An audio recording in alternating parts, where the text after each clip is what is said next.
শুষ্ক হয়ে গেছে।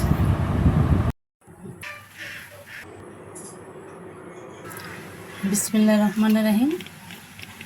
আজকে আমি একটা নাস্তা তৈরি করব। ইস্ট একটা কুসুম গরম পানির ভিতরে আমি ইস্ট নিয়ে নিচ্ছি। এটাকে আমি 5 মিনিট এখন ঢাকা দিয়ে রেখে দেব। 5 মিনিট পরে আমি এটাকে উঠিয়ে নেব। অফ ক্যামেরায় আমি চিনি নিয়েছি 2 টেবিল চামচ। তারপরে এই যে গুঁড়া দুধ নিয়েছি 3 টেবিল চামচ, আর ময়দা নিয়ে নিচ্ছি 2 কাপ। জি,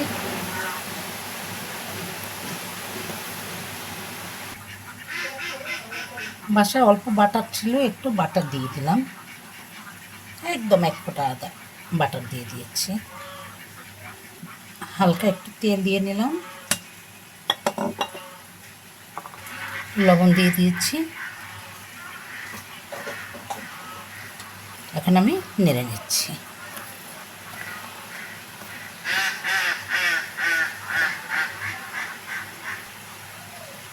একটা ডিম নিয়ে নেব। আমি এখানে ডিমটা ইস্টের সাথে ফেটিয়ে নেব।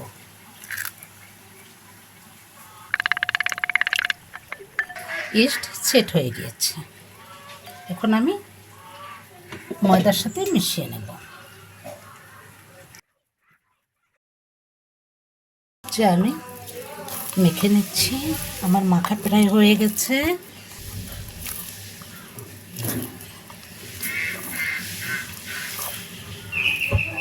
একটু হালকা হাতে তেল নিয়ে নিচ্ছি।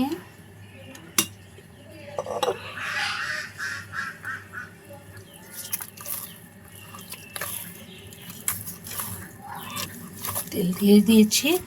এখন মেখে রাখবো 20 মিনিটের মতো। সাথেই থাকুন। চা দিয়ে এই ব্রেডটা চা দিয়ে খেতে এত স্বাদ হয়, ভাবাই যায় না।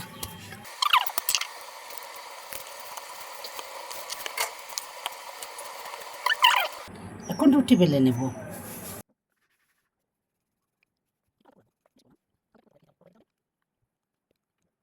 এখন আমি এভাবে কেটে নেব, সমান করে কেটে নেব।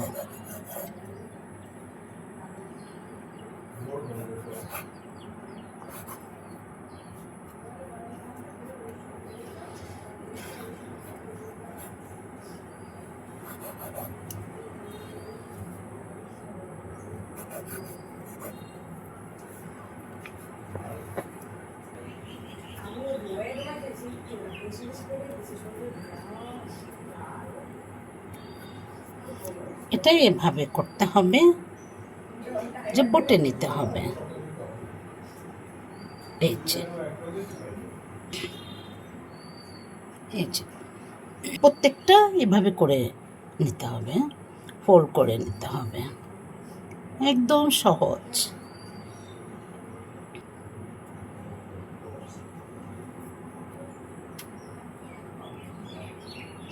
দুধ চা দিয়ে হেভি মজা।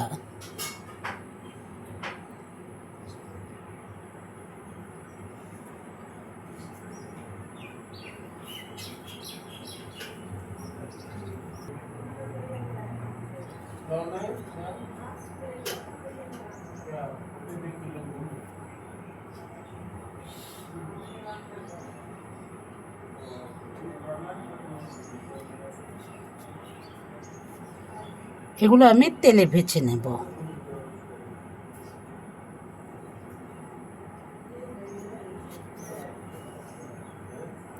এগুলো আপনারা বানিয়ে বক্সে রেখে দিতে পারবেন, মেহমান আসলে ঝটপট করে আপনারা নাস্তা দিতে পারবেন। 20 মিনিট রাখার পরে এভাবে ফুলে আসছে। এখন আমি ভেজে নেব। তেলটা হালকা গরম হয়েছে। বিসমিল্লাহ।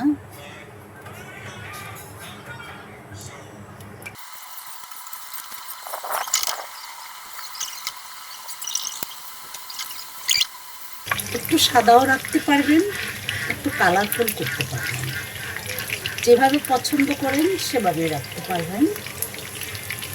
একটু কালারফুল করলে একটু বেশি ভেজে নেবেন অল্প আছে, আর নাহলে সাদা হলে একদম সাদাও নিতে পারবেন না, এগুলোর ভিতরে সব কিছু কুক হয়ে যায়, আমার সাথে সাথেই ফুলে যায়। আপনারা ভেজে 1 সপ্তাহের মতো রেখে দিতে পারবেন বক্সে। আপনারা বাচ্চাদের টিফিনে দিতে পারবেন, বিকালের নাস্তায় সবসময় আপনারা খেতে পারবেন।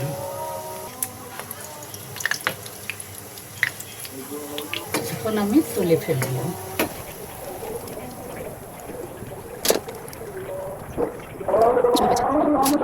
এর উপরে বাটার দিয়ে তারপরে একটু চিনি ছিটিয়েও খেতে পারবেন।